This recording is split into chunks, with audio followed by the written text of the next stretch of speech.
我が家で飼育をしているトゲアリのコロニー。一匹の女王をたくさんのワーカーが囲む良好なコロニーですが、この状況に至るまでの過程にはいくつかの奇跡的な巡り合わせがありました。この動画ではトゲアリ飼育の難点を確認しながら、このコロニーがトゲアリのコロニーとして安定するまでの過程を見ていきたいと思っています。動画の流れは以下の4つを順に追っていく流れとなります。1つ目にトゲアリの生態、2つ目にトゲアリ飼育の難点、3つ目に我が家で起きた運命の出来事、4つ目にコロニー化の過程です。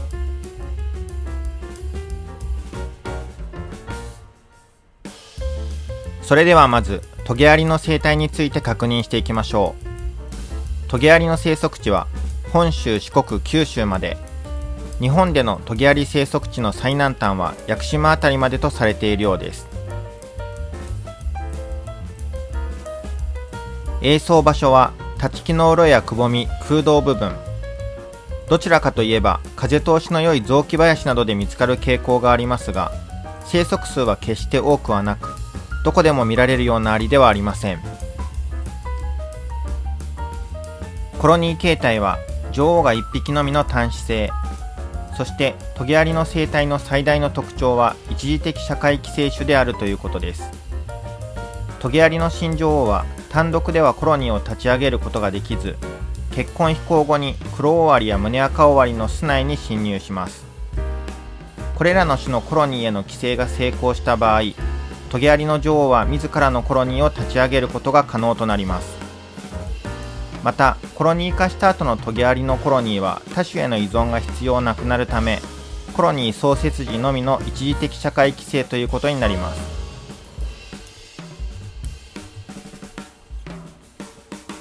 次にトゲアリ飼育の難点について見ていきましょう。今回は6つのポイントを挙げてみました。1つ目にトゲアリ新女王の採集、2つ目に機種となる黒オオアリか胸赤オオアリのコロニーの用意、3つ目に機種への寄生を成功させる、4つ目にコロニー創設前に越冬、5つ目にトゲアリのワーカーの羽化を阻止する機種、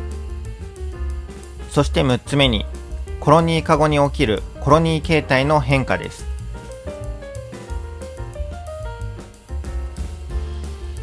一つずつ見ていきましょう。トゲアリ飼育の難点1つ目はトゲアリ新女王の採集です。トゲアリの結婚飛行は8月末頃から情報が見られ、地域によっては11月頃まで飛行が続きます。他のアリたちと同様に一つの巣からは膨大な数のオスアリ、新女王が飛び立ちますが、トゲアリ自体の生息数が多くないため採集は簡単ではありません。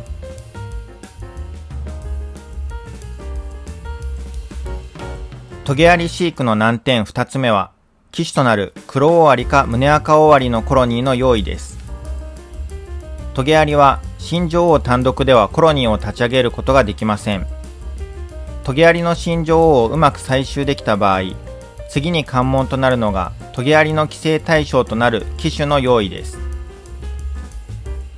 自然界においてトゲアリの機種となる主な種は黒オオアリと胸赤オオアリ。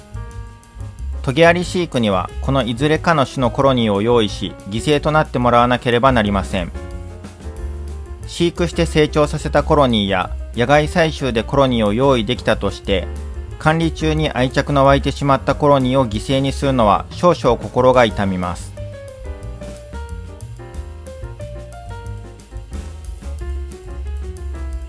トゲアリ飼育の難点3つ目は機種への寄生を成功させるです。トゲアリの新女王が機種のコロニーへの寄生を成功させる本来の形は、まずコロニーの巣口付近でワーカー1匹を捕らえ、匂い付け行動によりコロニーの一員を装い巣内に侵入。その後機種の女王のもとにたどり着き寄生。機種女王が力尽き、トゲアリ女王が機種コロニーの女王のポジションに成り代わることにより寄生が完了します。しかしながら実際は規制の過程で騎手のワーカーたちに気づかれて排除されてしまうことがほとんどで、飼育環境においても規制を成功させることは簡単ではありません。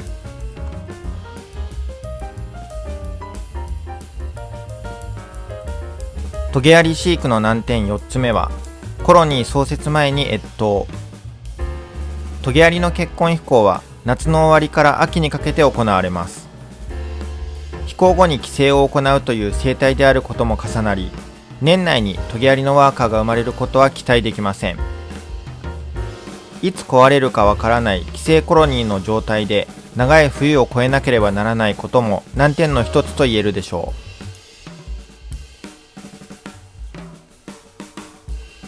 トゲアリ飼育の難点5つ目は、トゲアリワーカーの羽化を阻止する騎手。騎手への寄生に成功しながらも孤独な冬を乗り越えたトゲアリ女王は春を迎えて産卵を開始します。卵から幼虫が孵化し、さなぎができ、いよいよトゲアリワーカーの誕生を待つのみという段階で次なる関門が立ちふさがります。卵から幼虫、繭と何の問題もなくトゲアリの世話をしてくれていた騎手のワーカーが羽化を待つトゲアリの繭を破り食べてしまうのです。トゲアリのワーカーが羽化した後もトゲアリのワーカーがある程度増えて優位性に変化があるまではある程度の割合でこのような現象が起こります。飼育をする側から言えばこのような場面を観察するのは気が気ではありません。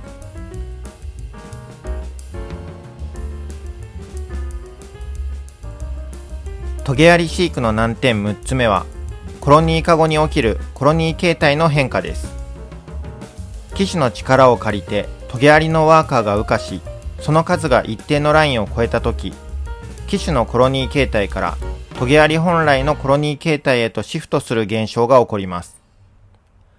具体的には、トゲアリは水平面ではなく立体的な空間を好み、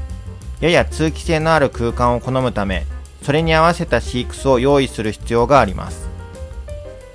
自然界において立ち木のうろなどに営巣するトゲアリのコロニーはこのような過程をたどってそういった場所に住み着くに至るのでしょう。トゲアリ飼育の難点が理解できたところで、次は我が家で起きた運命の出来事について見ていきましょう。運命の出来事はまずここから始まります。胸赤尾張の女王が天国へ。我が家で飼育をしていた当時4年目の胸赤尾張のコロニーの女王が急死してしまいました。季節は6月。400匹前後のワーカーがいるとても順調なコロニーでした。活動期である6月に女王を失ってしまった400匹規模の胸赤尾張のコロニー。室内にはこれから羽化を控える繭がたくさんあり、このタイミングこそが運命の出来事のポイントとなりました。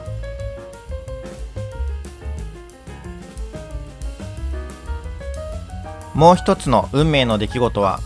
トゲアリ女王をお譲りいただいたことです。胸赤尾張女王の急死を知ったとある方から、前年に採集されたトゲアリ女王を譲っていただけるお話をいただきました。胸赤尾張の室内に大量に残った繭を生かしたいと考えていたタイミングだったので、お言葉に甘えてトゲアリ女王1匹を我が家へお迎えしました。このご好意こそがもう一つの運命の出来事でした。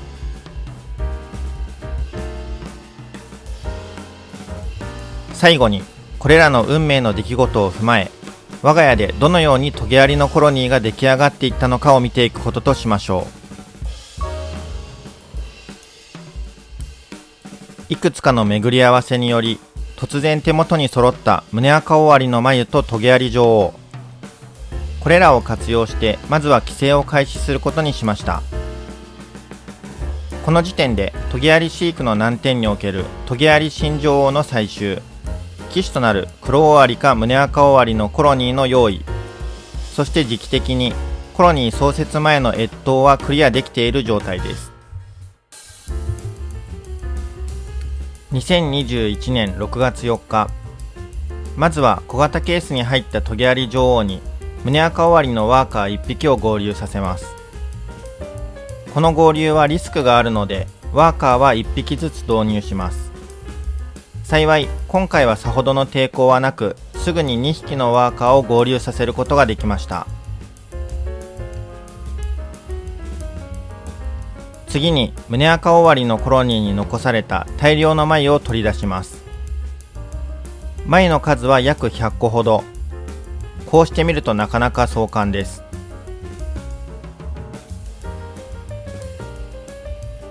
そこへトゲアリ女王と2匹の胸赤終わりワーカーが入ったケースをつなぎます。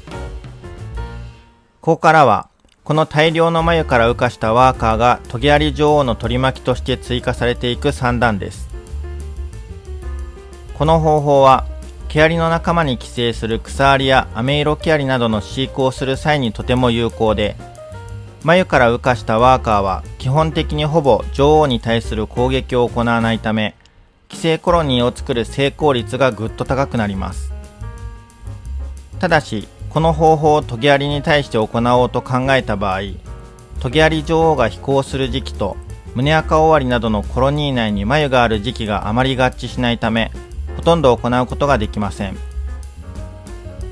今回はこの時期にこの方法を行える条件が揃ったために成功率の高い寄生ができるのではないかと期待しています。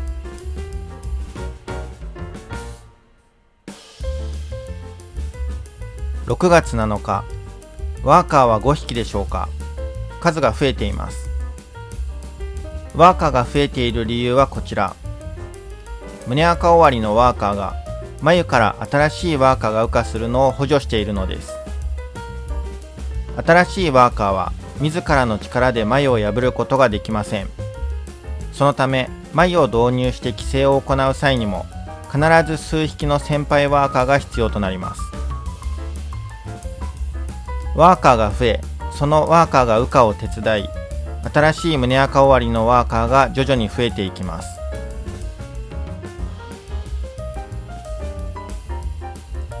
ただし、ここで少々問題が発生してしまいました。最初のワーカー数と導入した繭の数の比率が極端すぎたのか、繭の世話が行き届かずに一部の繭が死んでカビてしまいました。トゲアリ女王へのリスクを最小限に減らそうと、最初のワーカー数を極限まで少なくしたのが裏目に出たようで、この点は反省です。導入した繭を一部を残して元の胸赤終わりのコロニー内へ戻し、ワーカーが羽化したら順次その羽化したてのワーカーをトゲアリ女王の元へ送るという対応も並行して行いました。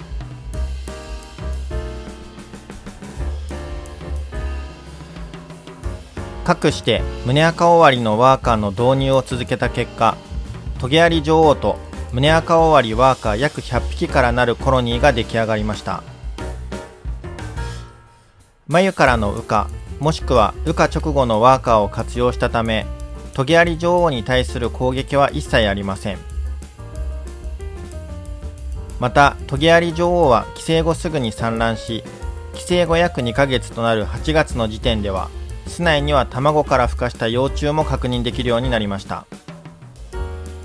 トゲアリ飼育の難点である寄種への寄生はひとまず成功と言えるでしょう。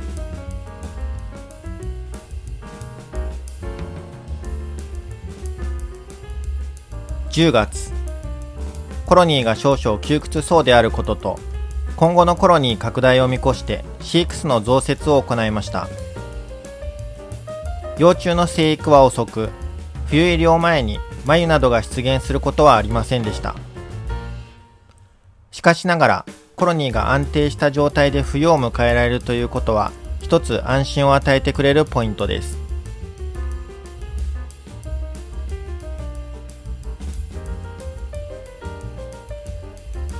冬を越えた2022年4月10日、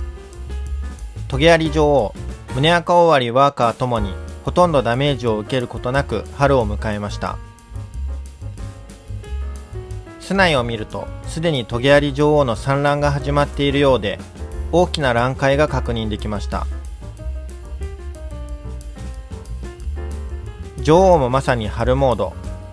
羽化腹部が大きくなりつつあるようです。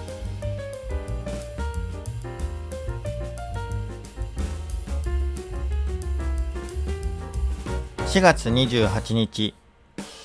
卵塊は一気に大きくなりました。一体いくつの卵があるのでしょうか。女王の腹部も明らかにより大きくなっています。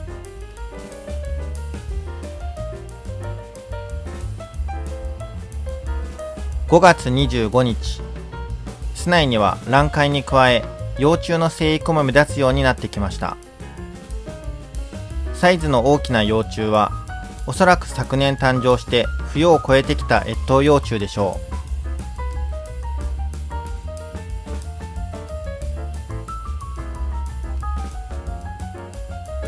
う。5月29日、ついに室内に繭が現れました。今回の寄生を開始してから約1年後の出来事です。トゲアリ女王も胸赤オワリワーカーもよく頑張りましたね。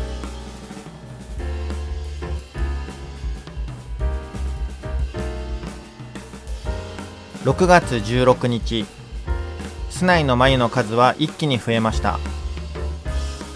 いよいよトゲアリのワーカーの誕生も近そうです。また羽化が始まれば同時にたくさんのトゲアリワーカーが誕生しそうな流れでもありますね。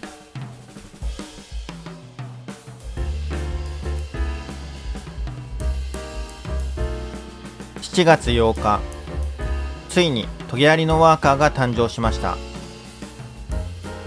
春を迎えてからは3ヶ月から4ヶ月程度が経過したことになるでしょうか。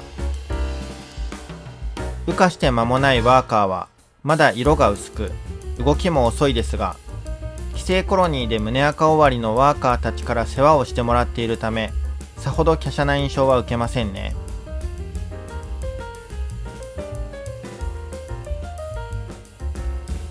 7月14日、最初のワーカーに続きさらに数匹のトゲアリワーカーが羽化しました。この調子でどんどん羽化していってほしいですね。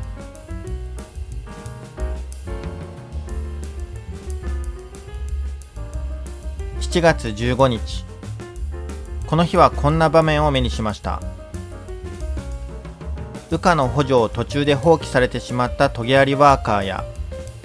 繭を破られ食べられてしまうトゲアリのさなぎ。観察をしているとトゲアリの羽化が始まった初期段階であるこの時期に、このようにさなぎもしくは幼虫が食べられたり羽化不全のワーカーが発生するケースがありました。もしトゲアリの幼虫の数が少なければ、トゲアリのワーカーが誕生するスピードは尻すぼみになってしまうことでしょう。トゲアリにとって寄種のワーカーたちに排除される前に一気に数を増やすスピードを保つこともその後の明暗を分けるポイントなのかもしれません。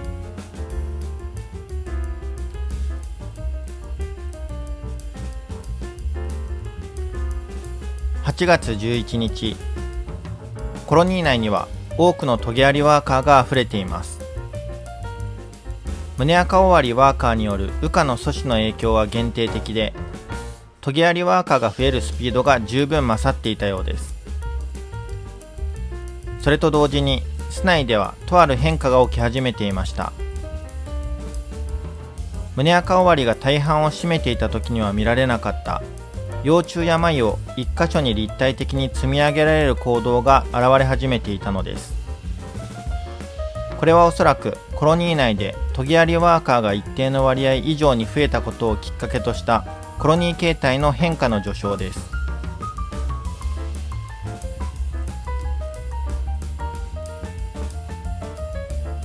これに合わせこんなシークスを用意しました。石膏で床面と一方の壁面が囲まれた空間に粗い木枠を組んだシークス。天井面と左壁面にはメッシュで通気性を持たせてあり、これはトゲアリ用に考案した飼育環境です。シークスをつなぐとコロニーはすぐに新シークスを使い始めました。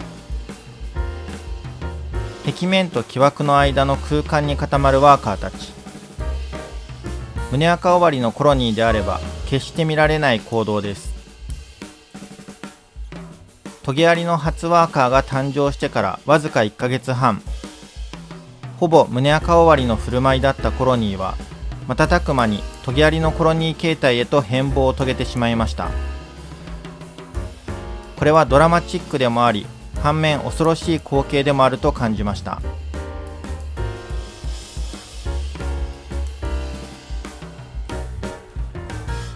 9月5日、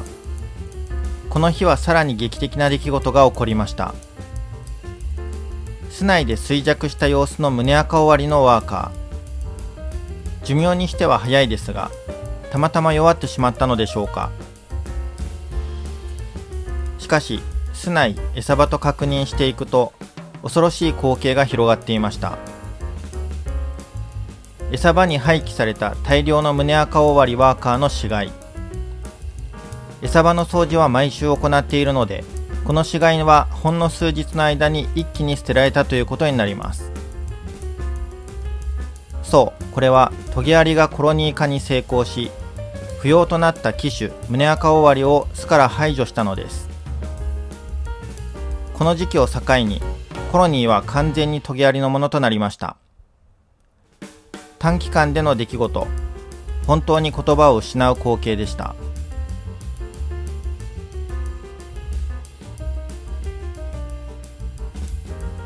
2度目の冬を越えた2023年、帰省という困難を乗り越えてトゲアリのコロニーは元気に暮らしています。前年に帰省の過程で見せた劇的な変化は終わり、今はただ純粋なトゲアリのコロニーとして安定した成長の段階に入っていることでしょ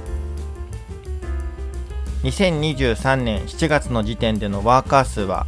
120匹から130匹。今年の冬を迎えるまでにはワーカーはさらに増えることでしょう。またこのコロニーでは黒く色彩変異したワーカーも生まれているため、経過を穏やかに見守っていきたいと思っています。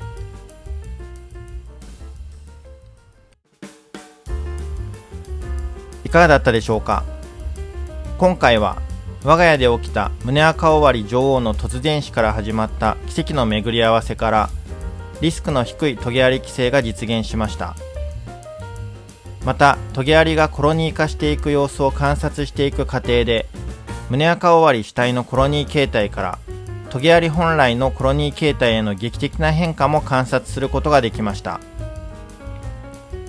さまざまな方法が試されながらも規制の難しさが常につきまとうトゲアリ。今回の方法を再び再現することは難しいと感じる分、